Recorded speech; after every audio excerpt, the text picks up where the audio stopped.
আসসালামু আলাইকুম। আশা করছি সবাই ভালো আছেন।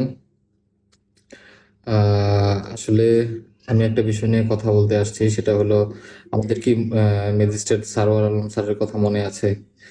যিনি স্রোতের বিপরীতে দায়িত্ব পালন করতে গিয়ে দায়িত্ব থেকে দায়িত্ব হারিয়েছেন। আমাদের এই নতুন বাংলাদেশে ওনাকে এবং ওনার মতো যারা ছিলেন তাদেরকে খুবই খুবই দরকার। তাদের নিরলস পরিশ্রম এখন আমাদের নতুন বাংলাদেশের দরকার। কারণ তারা কখনোই কোনো কিছুর সাথে আপোষ করে নাই, আপোষহীনভাবে কাজ করে গেছে।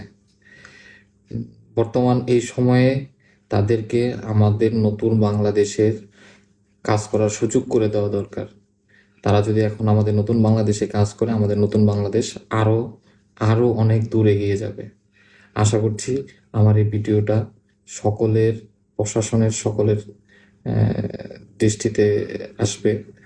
আহ, এবং তাদের কাছে আমার আকুল আবেদন, যেন আমরা আবার সারোয়ার আলম স্যারকে ফিরে পাই এবং ওনার মতো যারা দায়িত্ব থেকে দূরে আছেন তারা যেন আবার তাদের নিজ নিজ দায়িত্বে ফিরে আসে এবং ফিরিয়ে আনা হয়, সেই আহ্বান করছি।